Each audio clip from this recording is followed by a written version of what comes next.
Bom dia e sejam bem-vindos à teleconferência da Localiza Rent a Car, referentes aos resultados do terceiro trimestre de 2019. Estão presentes os senhores Maurício Teixeira, CFO, e a senhora Nora Lanari, diretora de Relações com Investidores. Informamos que os valores desta apresentação estão em milhões de reais e em IFRS. Todos os participantes estarão apenas ouvindo a teleconferência durante a apresentação, que será gravada. Em seguida, iniciaremos a sessão de perguntas e respostas para analistas e investidores, quando mais instruções serão fornecidas. Caso alguém necessite de alguma assistência durante a conferência, por favor, solicite a ajuda de um operador digitando *0. O áudio e as páginas dessa teleconferência estão sendo apresentados simultaneamente pela internet, no endereço www.localiza.com/ri. Neste endereço pode ser encontrada a respectiva apresentação para download, que pode ser acessada ao se clicar no banner Webcast 3T19.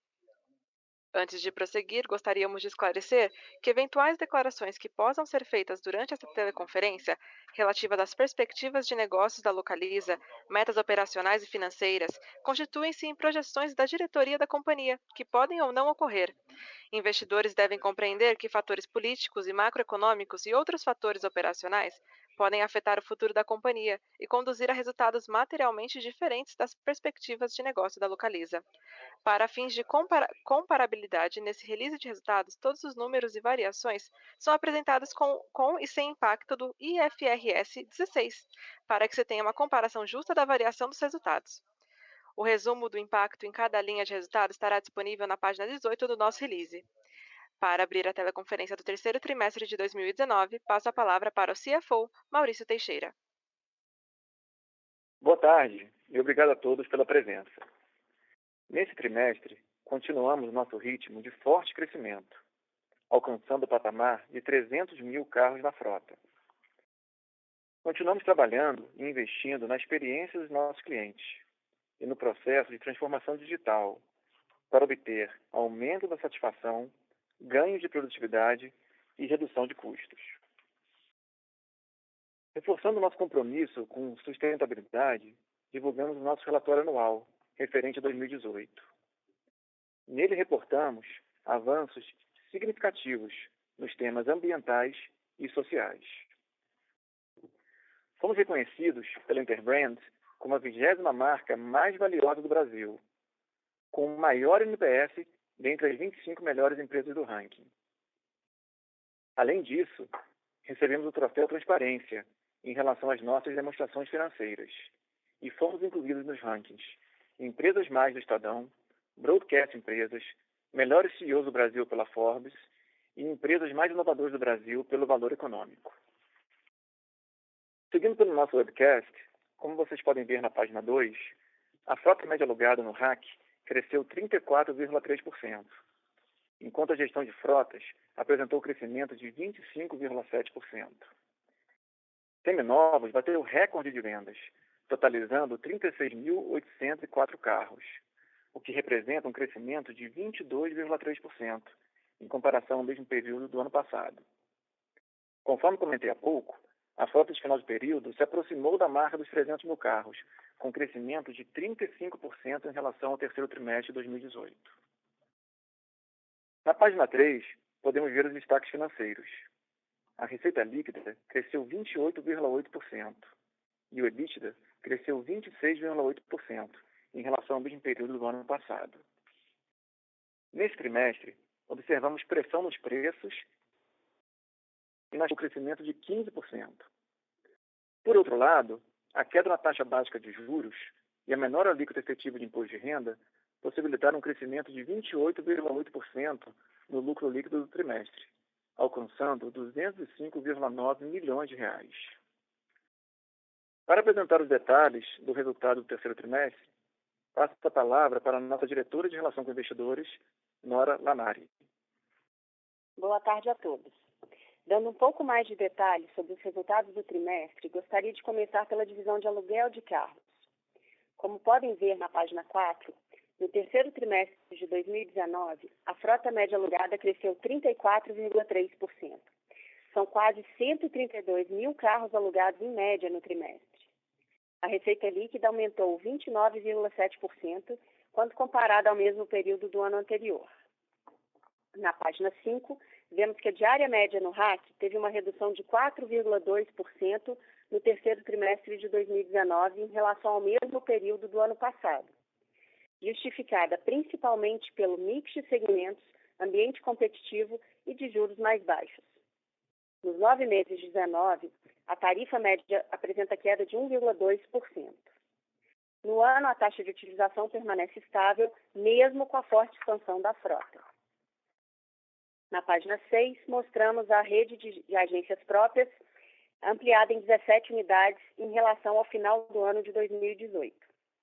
O sistema Localiza opera 598 agências em 6 países da América do Sul. Em agosto de 2019, concluímos a aquisição e integração da operação de aluguel de carros de franqueado Localiza, com operações em 6 agências em 4 cidades no interior de São Paulo, e frota de 2.715 carros, sendo cerca de 2.000 no RAC e o restante em gestão de frotas. Passando para a página 7, na divisão de gestão de frotas, continuamos apresentando forte ritmo de crescimento, com frota média alugada 25,7% maior e receita líquida aumentando 20,5% em relação ao terceiro trimestre de 2018. A diária média dessa divisão tem queda de 2,9%, refletindo principalmente a precificação dos novos contratos e a renovação dos já existentes em um contexto de menores taxas de juros. Seguindo para a página 8, mostramos a movimentação de compra e vendas no período. No trimestre, compramos 59.794 carros e vendemos 36.804, um aumento de quase 23 mil carros e um investimento líquido de 1,2 bilhão de reais. Em comparação ao terceiro TRI de 18, o volume de carros comprados cresceu 34,5%. Nos 9 meses de 19, a companhia comprou perto de 160 mil carros e vendeu mais de 106 mil carros, apresentando adição líquida de 52.721 carros, praticamente igual à adição líquida de frota do ano inteiro de 2018. Na página 9, mostramos a rede de seminovos. Fechamos o semestre com 113 lojas em 73 cidades e as vendas superaram a marca de 12 mil carros por mês, atingindo 36.804 carros vendidos no trimestre. O aumento de 22,3% nas vendas do terceiro trimestre de 19 em comparação a 18 foi suportada pela abertura de novas lojas e eficiência na venda. Até o final do ano, está prevista a abertura de mais de 10 lojas das necessidades crescentes de renovação de frota. Na página 10, podemos ver a frota de final de período, atingindo aproximadamente 300 mil carros, com um crescimento de 39% no aluguel de carros e 31,9% na gestão de frotas. Passando para a página 11, vemos o aumento da receita líquida consolidada em 28,8%, quando comparada ao terceiro trimestre de 2018. As receitas líquidas de aluguéis apresentaram aumento de 27,3% no trimestre, enquanto a dos seminovos cresceu 29,9%, devido ao crescimento de 22,3% no volume de vendas no terceiro trimestre e aumento de 6,2% nos preços médios dos carros vendidos no período do ano anterior. A margem EBITDA no RAC teve um aumento de 1,1 ponto percentual e atingiu 36,2%. Na divisão de gestão de frotas, a margem ficou em 61% no trimestre, menor em 5,7 pontos percentuais quando comparada à do terceiro trimestre de 2018. A queda na margem da divisão de gestão de frotas reflete a reprecificação dos contratos em ambiente de juros mais baixos e o aumento das despesas em tecnologia e melhoria de processos. Seminovos apresentou margem de 2,6% nesse trimestre, consolidando a recuperação da margem que reflete o aumento do patamar da depreciação observado nos últimos trimestres. Nos 9 meses de 19, o EBITDA consolidado foi de 1,5 bilhão de reais, resultado do crescimento e trabalho contínuo na gestão de custos e despesas, investimento na melhoria de processos e produtividade, com o objetivo de aumentar a competitividade para capturar as oportunidades de crescimento do mercado de aluguel de carros e gestão de frota. A margem EBITDA do aluguel de carros apresentou expansão de 4,2 pontos percentuais nos 9 meses do ano, quando comparada à margem EBITDA da divisão de gestão de frotas, que apresenta queda de 1,7 ponto percentual, refletindo a queda da tarifa média impactada pelos juros mais baixos. Na página 13, trazemos a evolução da depreciação por carro nas divisões de negócios. No RAC, a depreciação média anualizada dos carros nos 9 meses de 19 foi de R$ 1.799, superior em 77,8% se comparada à média do ano de 2018, e impactada pela pressão no preço e condição praticado na venda de carros novos, que traz reflexo na venda dos seminovos. Na divisão de gestão de frotas, a depreciação média por carro nos 9 meses deste ano foi de R$ 3.921. O aumento da depreciação aqui ocorreu principalmente em função da dinâmica de preços e da utilização do uso do método SOID na contabilização das despesas de depreciação nessa divisão. Na página 14, o EBIT consolidado no terceiro trimestre de 19 atingiu R$ 345,5 milhões, representando um crescimento de 15% se comparado ao terceiro trimestre de 2018, devido ao aumento de 26,8% no EBITDA, compensado pelo aumento de 63,9% na linha de depreciação de carros e outros imobilizados. A margem EBIT na divisão de aluguel de carros foi de 26,9% no terceiro TRI de 2019, representando queda de 2,9 pontos percentuais em relação ao terceiro trimestre de 2018. Na divisão de gestão de frotas, a margem EBIT foi de 46%, redução de 4,4 pontos percentuais em relação ao mesmo período do ano anterior. A queda na margem EBIT da divisão de gestão de frotas é reflexo da menor margem EBITDA e maior depreciação dos carros. Os juros menores permitem margem EBIT menor com manutenção do spread em patamares saudáveis, que, sobre uma base de capital maior, resulta em maior geração de valor para os nossos acionistas. Na página 15, o lucro líquido do terceiro trimestre foi de R$ 205,9 milhões, um crescimento de 28,8% em comparação ao terceiro trimestre de 2018, em função do aumento de mais de 106 milhões de EBITDA, parcialmente compensados pelo aumento de 71,2 milhões na depreciação de carros e outros, das despesas financeiras praticamente estáveis e menor alíquota de imposto de renda. Na página 16, demonstramos a geração de caixa antes do crescimento, de R$ 898,4 milhões nos 9 meses deste ano. No ano, a companhia consumiu 1,6 bilhão de caixa em razão do aumento de 52.721 mil carros na frota, o que demandou um capex líquido para crescimento de cerca de 2,4 bilhões de reais. Como visto na página 17, o aumento de capital concluído em fevereiro foi usado para suportar boa parte do crescimento da frota nos 9 meses de 2019. A dívida líquida 7,2% no ano. Como vocês podem ver na página 18, ao final do terceiro trimestre, tínhamos um perfil de dívida confortável, com a sétima emissão de notas promissórias da Localiza. Os recursos obtidos foram usados para a recomposição do caixa da companhia após a forte compra de carros. Na página 19, vemos que o indicador dívida líquida EBITDA nesse trimestre ficou em 2,7 vezes, um patamar saudável e que nos permite manter o ritmo de crescimento. Gostaria agora de retornar a palavra ao Maurício para falar da nossa geração de valor. Para encerrar, gostaria de destacar a evolução do spread ROIC versus custo da dívida, que pode ser visto na página 20. O ROIC acumulado do ano atingiu 12,1%. Quando comparado com o custo da dívida após impostos, que foi de 4,8%, obtivemos spread de 7,3 pontos percentuais. Esse nível de spread, combinado com o forte crescimento da base de capital investido, resulta em uma crescente geração de valor da companhia. Como sempre, reafirmamos nosso compromisso com o crescimento e a geração de valor para os nossos acionistas. Ficamos agora à disposição de vocês para responder as perguntas.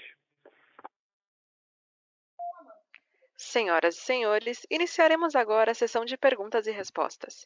Para fazer uma pergunta, por favor, digitem asterisco 1. Para retirar a pergunta da lista, digitem asterisco 2. A nossa primeira pergunta vem de Vitor Mizusaki, do Bradesco BBI. Senhor Vitor, o senhor pode prosseguir. Oi, bom dia. Eu tenho duas perguntas sobre depreciação. A primeira, eu queria saber se vocês podem dar um pouco mais de detalhe de como que a gente pode comparar a depreciação da frota de hack, né, de uma frota normal de hack versus a frota, né, o modelo do Uber. Se de repente se você não puder dar o detalhe específico, mas de repente se você puder dar algum detalhe com relação à proporção, se de repente a depreciação de um carro do Uber é 3, 4 vezes maior do que uma frota normal. E a segunda pergunta, também com relação a esse tópico de depreciação, que a gente vê esse aumento, né, nos últimos trimestres, se esse é um patamar que daqui para frente a gente pode considerar que ele estabiliza nesse novo patamar do terceiro tri. Obrigado. Vitor, obrigada pelas perguntas. Bom, com relação à primeira, Vitor, hoje a gente consegue eventualmente fazer um rodízio de frota, ou seja, não existe frota carimbada para Uber e frota carimbada para outros segmentos.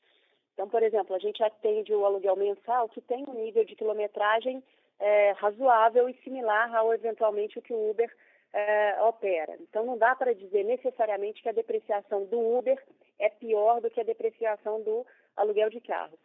É claro que se a gente considerasse que esse carro fique com o motorista o tempo inteiro, a franquia de quilometragem é em média 5 mil quilômetros por mês. Então, esse carro chegaria ao final de um ano a 60 mil quilômetros. Mas hoje não é o que a gente vê na nossa frota, a gente tem vendido carro com uma quilometragem bem abaixo disso, exatamente porque a gente tem essa diluição pelo efeito de outros segmentos estarem crescendo também bastante forte. Então, eu diria que não dá para justificar esse aumento de depreciação pelo movimento do Uber, ok? Com relação à segunda pergunta... Segunda pergunta, Vitor, sobre a depreciação para frente. A depreciação tem 3 variáveis, né? O desconto que a gente tem na compra, a nossa eficiência na venda, né? O custo fixo para vender esses carros, estrutura de lojas. E esses dois a gente tem visibilidade e consegue prever de certa forma e agir sobre isso. Mas, por outro lado, tem uma terceira variável, que é o preço de mercado nesses carros. O mercado de carros usados é um mercado muito grande, que tem o seu preço, e a gente vende ao preço de mercado, tentando, claro, pegar o melhor preço possível, mas tem uma dinâmica de mercado que é influenciada pelo preço do novo, mas também é influenciada pela frente. Vai depender muito mais de como se comporta o cenário macroeconômico, no sentido de renda, redução dos juros de financiamento, redução do desemprego, para o preço do carro novo e aí, consequentemente, o seminovo reagir, para a gente saber exatamente qual vai ser a depreciação. Esse mercado é muito cíclico, realmente agora a gente está passando por um momento mais difícil desse mercado. Mas, como eu comentei, é cíclico, uma hora ele vai retomar, mas a gente não sabe se vai ser esse ano ainda ou no ano que vem. Então, a gente vai acompanhando o mercado e a gente vai estar sempre ajustando a depreciação para a realidade do mercado que a gente está enxergando hoje, sem fazer uma aposta de que contando que vai melhorar. Então, a gente é bem conservador e a gente vê isso na nossa margem, né, que está agora num patamar bem estabilizado, né, a margem EBITDA do seminovos de 2,5%, que mostra que a nossa depreciação está bem acertada para a realidade atual de mercado. Ok. Só fazendo um follow-up da questão da depreciação do Uber, mas Nora, se a gente tentar fazer uma comparação, por exemplo, do Uber versus tua frota de loja de aeroporto, dá para a gente tentar ter alguma ideia de proporção de quão maior é isso?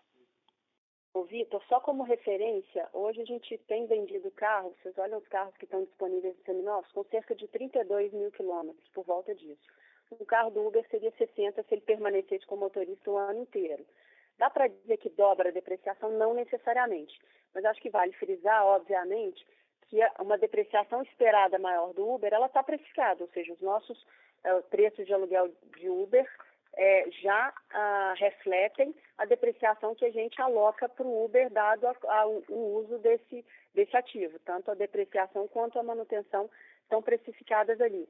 Mas eu não sei se é justo dizer que dobra a quilometragem, dobra a depreciação. Tá ótimo, obrigado. Nossa próxima pergunta vem de Lucas Marquiri, da BTG Pactual. Senhor Lucas, o senhor pode prosseguir. Olá pessoal, bom dia, Nora, Maurício, obrigado pelo call. Duas questões do meu lado aqui, mais concentrando no RAC.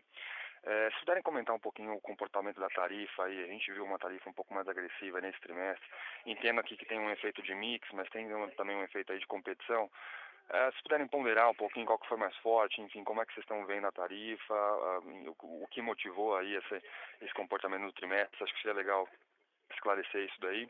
E um segundo ponto, olhando também para a margem do RAC, queria entender se a margem aí foi toda explicada pelo movimento de tarifa ou se teve algum custo, assim como no GTF, alguma coisa de tecnologia, alguma coisa de processo, para justificar um pouco a margem no RAC também. Acho que seriam esses dois pontos, pessoal. Obrigado.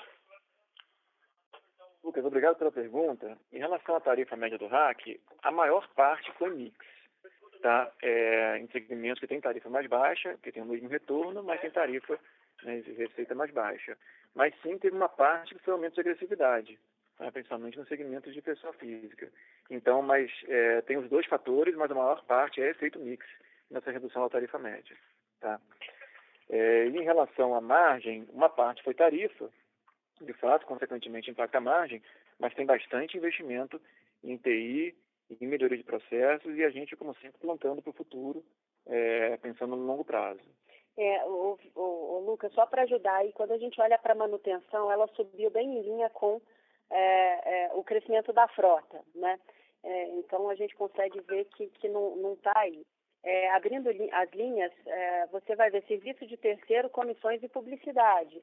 E aí, serviço de terceiros, TI tem um peso bastante relevante. Então a gente está investindo bastante aqui internamente em melhoria de processo e é óbvio que isso é para plantar o futuro, né? A gente tende a lançar essas despesas como OPEX e a gente quer ver o impacto delas à medida que a gente desembolsa. Em publicidade também a gente vê um aumento razoável, então temos sido mais ativos aí nesses dois quesitos aí, principalmente serviços de terceiros e publicidade. Ok, Nora, Maurício, obrigado. A nossa próxima pergunta, em inglês, vem de Stephen Trent, da Citi. Senhor Stephen, o senhor pode prosseguir. Thank you very much, and thanks for taking my question. Some were already answered, but I was wondering if you could provide some color on the movement of your after-tax cost of debt, as it seems to have lagged what's going on in the broader market, as well as the movements that we've seen on an historical basis from the company's debt costs. Thank you. Hi, Steve. Thank you for the question. Bom, vou responder em português aqui. A pergunta do Steve foi em relação ao custo da dívida, segundo ele, lagging ali, atrasado em relação à queda da Selic no país. Vale lembrar, Steve, que 1/3 da nossa dívida ela é pré-fixada e é 1/3 relacionada à divisão de gestão de frotas. Ou seja, ali a gente não toma o risco da flutuação de juros e trava o spread do contrato fazendo swap de parte da dívida floating para pré-fixada. Então, por isso esse efeito lag. E acho que historicamente esse número, então, a nossa impressão é que esse custo da dívida ainda vai cair, a Selic caiu mais um pouco e a gente tem esse efeito safra aí no custo da dívida do fleet, e esse número deve melhorar provavelmente nos próximos trimestres. Much. Nossa próxima pergunta vem de Rogério Araújo, da UBS. Senhor Rogério, o senhor pode prosseguir. Oi, boa tarde a todos. Obrigado aí pela oportunidade. Duas perguntas aqui do meu lado. Dois follow-ups, na verdade. Um deles com relação ao hack. Então, vocês falaram que a maior parte dessa queda de tarifa foi relacionada ao mix. Se vocês pudessem colocar a utilização em contexto, né? A gente teve uma queda de 2,5 pontos no contra-ano, porque, pelo que eu entendo, os segmentos de tarifa menor, eles têm uma utilização maior, geralmente.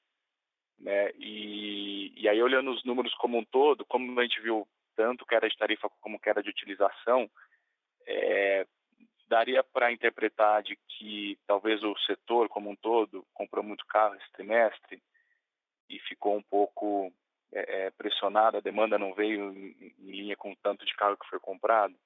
Dá para interpretar assim, e também um pouco desse movimento da utilização. Essa é a primeira pergunta. Obrigado.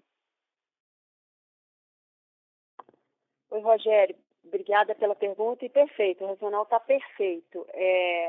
A gente cresce um pouco mais em mix de durações mais longas, que por um lado deveriam trazer a tarifa média para baixo, mas por outro lado deveriam ajudar a taxa de utilização. Mas você tem um efeito aí razoável das compras de carro, então a gente tem muito carro em ativação e preparação para aluguel, e também temos bastante carro em desmobilização e preparação para venda. Esse overlap aqui acabou impactando a taxa de utilização nesse trimestre, mas está bem em linha com a do segundo trimestre desse ano, que sazonalmente são bastante parecidos. Tá? Então, eu imagino necessariamente piora do patamar. Acho que esse patamar é um patamar bastante razoável, porque se a gente estica demais essa taxa de utilização, a gente começa a perder negócio na ponta também. Tá?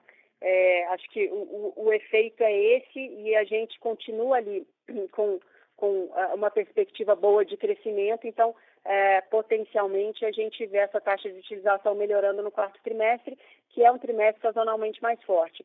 E eu lembro só um ponto adicional, que é a incorporação do franqueado de Ribeirão Preto, né? A gente incorporou os carros também, e a gente vai fazer a troca desses carros para renovar a frota desse franqueado. Então, tem um impacto relativamente pequeno, mas acaba também afetando, porque a gente já comprou esses carros e estamos em processo de desativação dos carros antigos do franqueado. Então, isso acaba impactando também um pouquinho essa taxa de utilização. Rogério, só completando aqui o que a Nora comentou, toda vez que a gente compra acima da média, acima do patamar histórico, um volume de carros maior, essa parte que tem nas pontas, né, a desativação e ativação, acaba sendo um momento que o carro não está disponível para aluguel e piora um pouquinho a taxa de utilização. Alô, Maurício, eu acho que eu não estou te ouvindo. Cortou a ligação. Oi, Rogério. Escutando agora? Agora eu estou. Então, vou só repetir minha resposta. Não sei se você cortou no meio da resposta. Isso, tem cortado ao longo do call, tá, Maurício? Não só para mim, aqui como o pessoal que está ouvindo aqui também. Está tendo alguns cortes aí. Cortou no meio da resposta. Eu só ouvi que toda vez que compra mais, ativação e desativação piora. Isso, a ativação e a desativação, que são momentos em que o carro não está disponível para aluguel, fazem com que a taxa de utilização piore. Então, em momentos de aumento do nível de compras, é natural ver um pouco de utilização pior e depois isso normaliza. Perfeito. Obrigado. Meu segundo follow-up é com relação aos seminovos, né, desses três pilares, essas três variáveis que você comentou, Maurício. A terceira é preço de mercado, né, o que aparentemente piorou, né, pelo esse aumento de depreciação que vocês fizeram no trimestre. Vocês acham que essa piora é mais relativo ao momento macro, talvez a um momento pontual da Argentina, um oversupply de veículos novos afetando os seminovos, ou vocês acham que é relacionado a uma sobreoferta de carro de um ano no mercado, dado que todos os players de car rental têm crescido muito, né? E aí, ainda nessa linha, essa terceira variável de que o que você não controla, que é o preço de mercado, como todos os players continuam crescendo e daqui a um ano esses carros vão ser desovados no mercado, dá para imaginar que essa variável de mercado continua piorando E isso está na expectativa da depreciação da Localiza? Vocês já consideram que a terceira variável de preço de mercado ela piora com o tempo por um aumento de oferta de carro de um ano? É isso, obrigado. Rogério, a nossa visão é devido ao ambiente macro. A gente olhar a taxa de juros para financiamento não caiu proporcional à taxa básica de juros. A gente vê todo o problema da Argentina, que reduziu as exportações das montadoras brasileiras e fez com que elas vendessem esses carros agora no Brasil, oferecendo bônus e incentivos para a compra de carros para o consumidor final, reduzindo o preço do praticado do novo. E isso tudo acaba sendo comparado com o preço do seminovo e coloca um pouco de pressão no seminovo. Como o PIB não reagiu, o desemprego continua alto, taxa de juros de financiamento não caiu ainda, o macro não está ajudando para poder os preços como um todo se recuperarem. Então a gente atribui isso muito mais ao macro do que a uma questão das locadoras, porque as locadoras, em relação ao mercado de carro usado como um todo e carro novo, que sempre tem a comparação do consumidor de que carro que ele vai preferir comprar, ainda é muito pequeno em relação ao mercado total de carros usados. Perfeito, ficou bem claro, muito obrigado.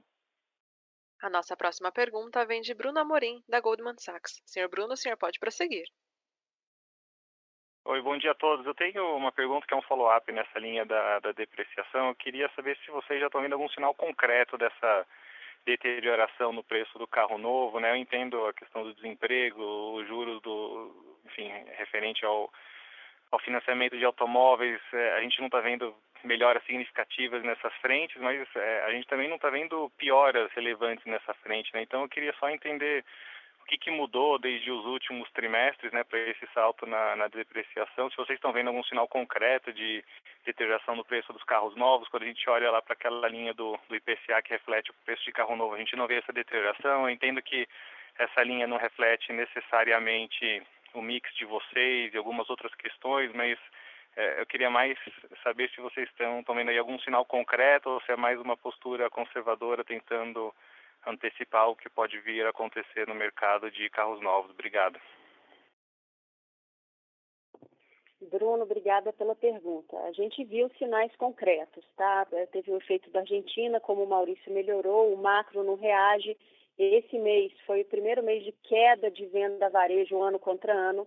Isso também indica uma certa pressão.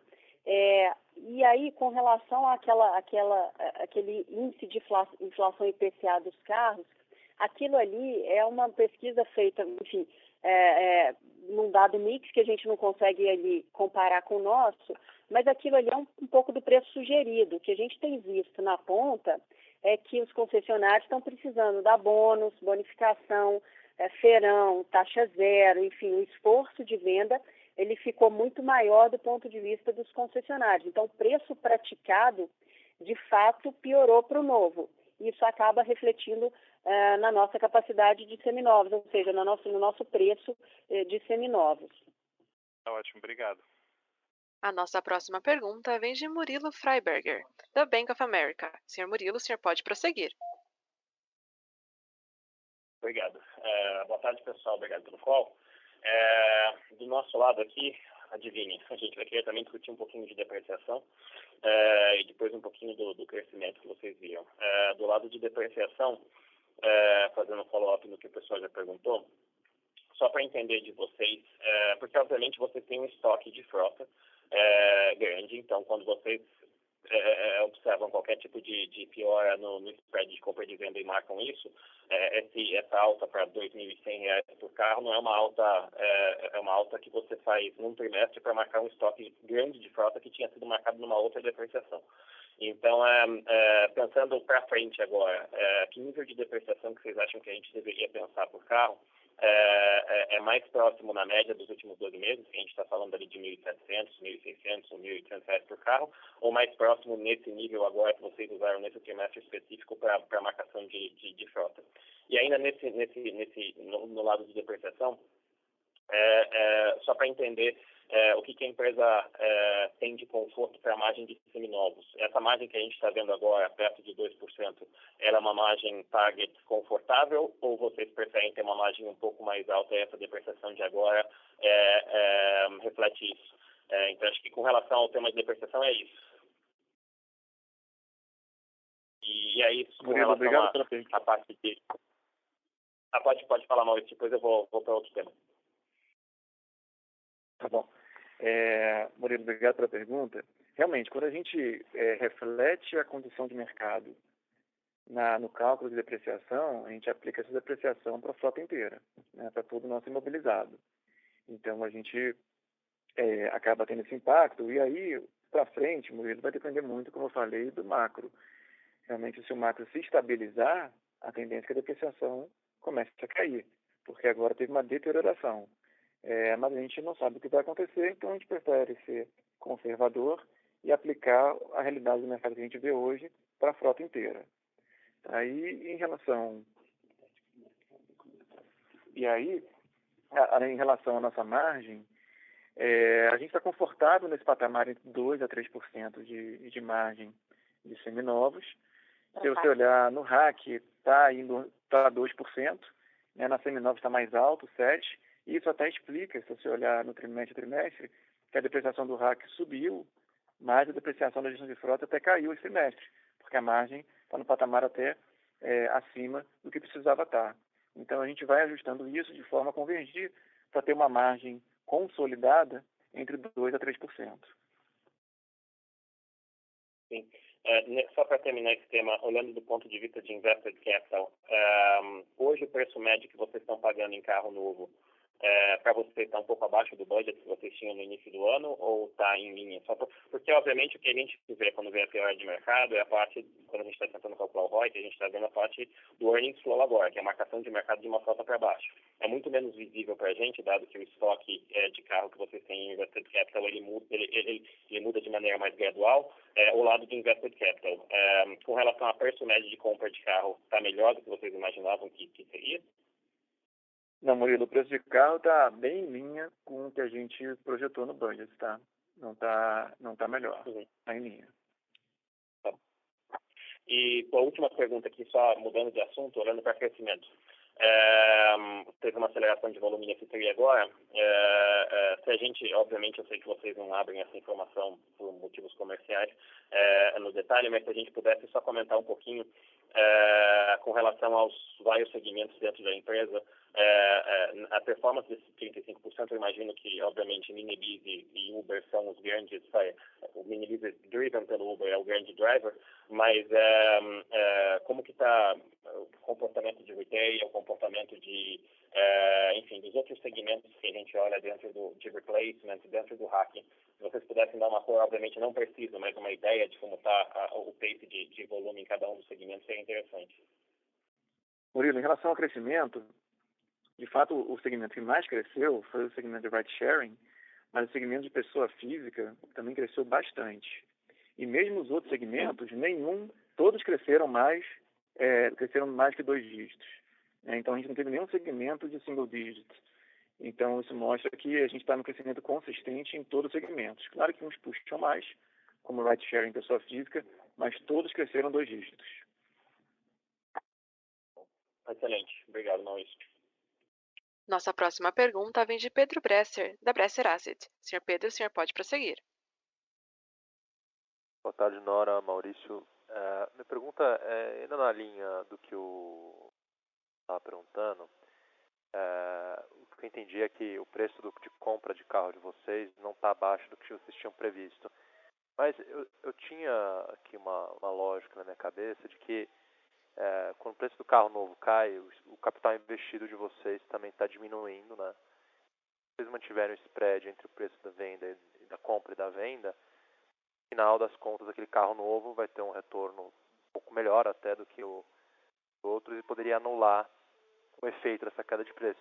Então, primeiro, eu queria saber se essa lógica ela é válida, se funciona dessa maneira mesmo.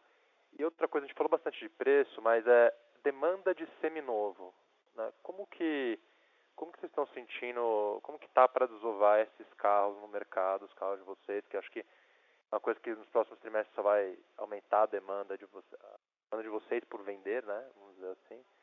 Então, queria entender de vocês quão confortáveis vocês estão com o número de carros que vocês precisam vender aí para frente. Obrigado. Oi, Pedro, obrigada pela pergunta. A sua lógica está perfeita, tá? Teoricamente, essa pressão agora no preço do carro novo vai refletir na nossa compra. Só que se a gente sentiu ela de forma mais relevante agora, né, a partir de agosto desse ano. Então, possivelmente, a gente começa a comprar carro um pouco mais barato também, tá? Essa é pelo menos a tese. E é por isso que, assim, tudo mais constante, voltando um pouco na pergunta do Murilo também para ajudar, você tem esse efeito, entre aspas, one-off, que é ter que ajustar toda a frota operacional, a depreciação em toda a sua frota. Então, teoricamente, ela deveria acomodar num patamar um pouquinho mais baixo, tudo mais constante.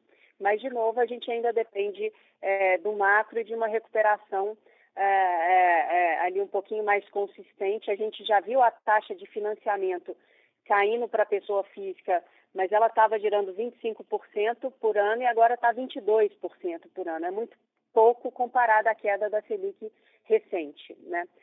Bom, dito isso, o racional faz sentido, então a gente imagina que consiga comprar um pouco melhor também à medida que o preço do novo caia, tá? E aí, do ponto de vista de capital investido, isso acaba sendo favorável.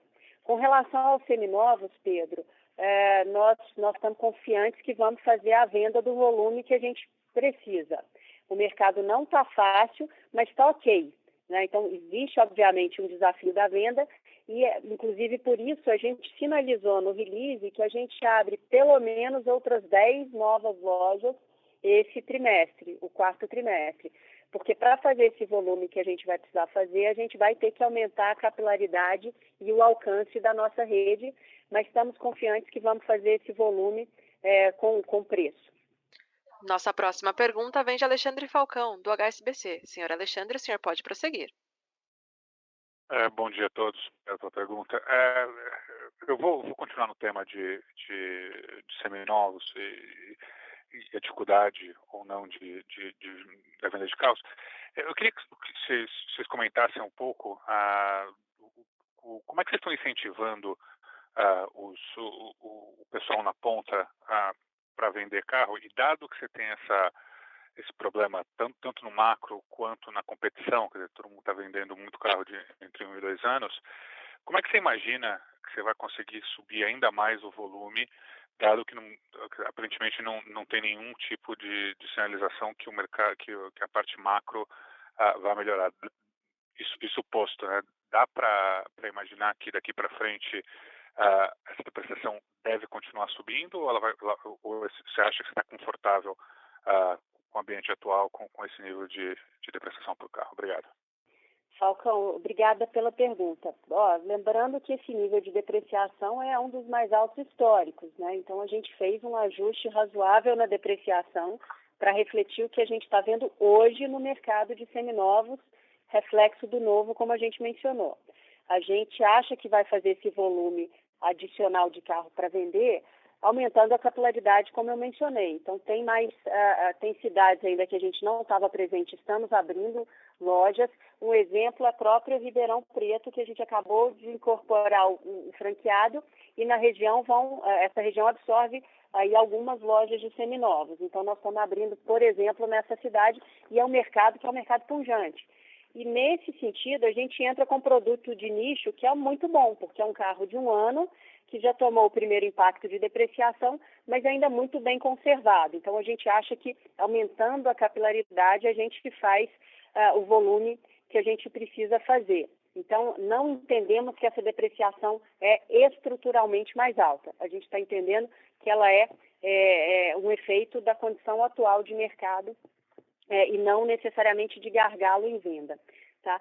Bom, com relação ao pedaço da sua pergunta em termos de outras locadoras colocando carro de 1, 2 anos em mercado, verdade, mas nós temos mix diferentes e quilometragens diferentes. Então, cada um tem o seu produto e acaba sendo um produto com um nicho ainda pequeno. A gente acha que, na verdade, falta oferta. Se tiver oferta de um carro de 1 ou 2 anos de qualidade, o mercado absorve, desde que a gente aumente a capilaridade e aumente o alcance dessas lojas próprias. Ótimo. E algum tipo de mudança no incentivo só na ponta? Você imagina que essa é uma outra alavanca que você poderia apertar também para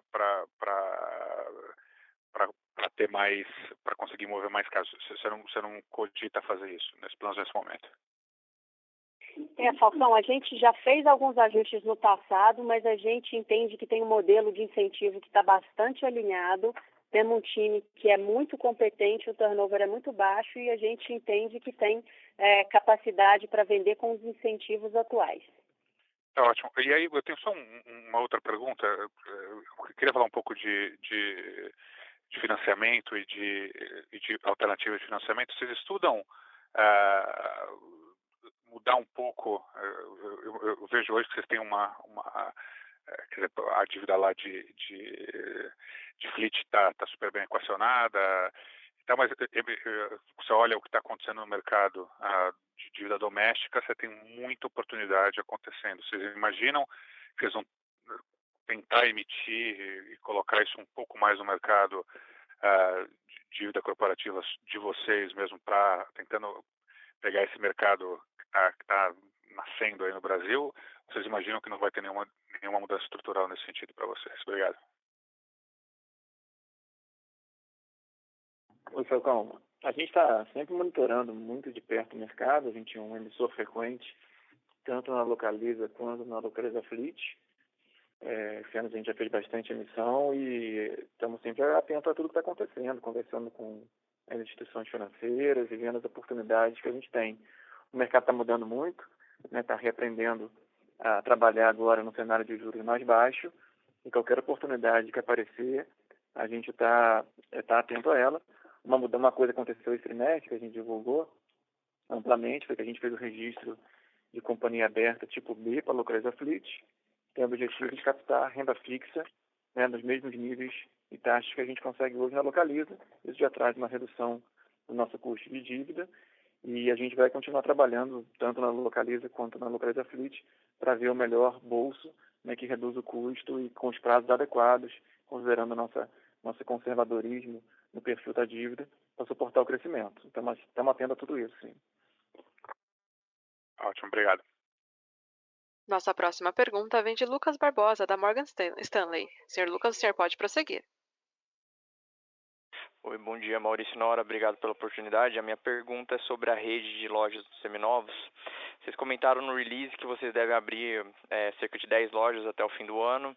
Então a gente está falando de 123 lojas no fim do ano. Isso dá um crescimento de 15% no número de lojas fim do quarto TRI 19 versus fim do quarto TRI 18. Por outro lado, o número de carros do RAC que vocês têm que vender em 2020 deve crescer mais de 30%, dado toda a expansão de frota de RAC que vocês estão entregando nesse ano. A minha dúvida é, o número de lojas abertas em 2020 deve seguir essa necessidade de venda de carros, principalmente do RAC, ou a gente vai ver o varejo ficando menos relevante no total de carros vendidos? Essa pergunta. Obrigado. Obrigada, Lucas, pela pergunta. Não esperamos mudança no mix, não esperamos varejo perdendo espaço. Só vou corrigir a primeira parte da pergunta. Pelo menos 10 novas lojas, tá? Esse ano, sem contar o ano que vem. Então, pode ter certeza que ano que vem também a gente continua com um ritmo forte de abertura de lojas para suportar esse crescimento sem necessidade de mudança de canais ou mudança de mix relevante. Agora, é claro que a opção de ter esses canais ela é uma opção positiva e a gente entende que consegue navegar bem aí nesses canais em função de um macro, de um cenário macro que se coloca presente. Mas não esperamos nenhuma variação relevante e vamos abrir mais loja para manter um patamar de venda varejo saudável. Perfeito, Nora. Muito obrigado. Nossa próxima pergunta vem de Alberto Valério, da UBS. Senhor Alberto, o senhor pode prosseguir. Boa tarde, obrigado aí pela oportunidade de fazer mais uma pergunta aqui do nosso lado. Eu queria ver se vocês poderiam fazer um comentário como é que está o ambiente competitivo no RAC, né? Se as outras competidoras seguiram a Localiza e baixaram o preço também, se vocês conseguem monitorar isso. E o que a gente pode esperar aí para os próximos semestres, se continua uma aceleração do crescimento, o crescimento estabiliza ou diminui no RAC e no Fleet. Muito obrigado. Oi, Alberto, obrigada pela pergunta. A gente percebeu, sim, uma agressividade maior dos principais competidores. Como o Maurício mencionou no início do call, em geral, a gente notou essa agressividade e o segmento de PF foi o que o Maurício sinalizou que a gente viu um pouco mais. Me repete, por favor, a segunda pergunta, Alberto. Sobre o volume, se a gente pode esperar aí uma aceleração para os próximos trimestres, tanto no RAC quanto no FLIT, se mantém a aceleração, se o crescimento continua acelerando, se ele vai ficar mais nivelável, se vai diminuir um pouquinho. Bom, no RAC, essa maior agressividade, ela acaba se traduzindo em maiores volumes também. Então, os volumes vieram de fato mais fortes. Quarto trimestre, a gente tem o efeito da sazonalidade de férias de verão. Então, tende a ser um trimestre positivo para a companhia e com mix um pouco maior em pessoa física, potencialmente ajudando. No FLIT, a gente tem, obviamente, ambições de crescimento bastante relevantes também, mas a gente nota que é um mercado com menores barreiras de entrada e, do nosso lado, a base de comparação vai ficar um pouquinho mais apertada nesse quarto trimestre, que foi quando a gente começou a descolar o crescimento no ano passado. Então, a gente espera a manutenção de um ritmo de crescimento forte, mas não dá para dizer necessariamente que vai haver aceleração. Muito bom, obrigado, viu? A nossa próxima pergunta vem de Lucas Barbosa, da Morgan Stanley. Senhor Lucas, o senhor pode prosseguir. Oi, Maurício e Nora, obrigado por pegarem mais uma pergunta minha. Eu só queria entender como que vocês estão vendo o mercado de aluguel mensal para pessoa física. A gente viu a competição avançando bastante nesse nicho. Queria entender como que está para vocês a estruturação de um produto para esse nicho e quão relevante esse mercado pode virar para o crescimento dos próximos anos. É isso, muito obrigado. Oi, Lucas. Obrigado pela pergunta. A gente acredita muito nesse mercado. Nós fomos os pioneiros, os primeiros a lançar o aluguel mensal Flex, localiza aluguel mensal Flex. Temos o produto e estamos sempre avaliando como a gente pode melhorar a experiência do cliente para capturar as oportunidades do segmento que a gente acredita que vai crescer ainda mais e com a mudança do ownership para o uso, a gente acredita que tem um potencial muito grande de crescimento. Então, como eu falei no começo, a companhia para dar uma experiência cada vez melhor para o nosso cliente. Ótimo, Maurício, muito obrigado. Bom, a gente tem uma pergunta aqui via webcast do José Eduardo aqui da Pragma. Ao longo do trimestre, houve alguma mudança na diretoria de compra de carros? Houve sim, Zé Eduardo, obrigada pela pergunta. Fizemos a transição ali do Cláudio Zatar, que era o nosso head de compras. A saída foi programada e o time interno é um time sólido para suprir essa saída. Tá? E já estamos em processo ali de contratação. Lembrando que para fazer perguntas, basta digitar *1. Com licença, para encerrar, passo a palavra ao senhor Maurício Teixeira. Obrigado a todos pela presença e nosso time de RI estará à disposição para qualquer esclarecimento adicional. Um ótimo dia para todos.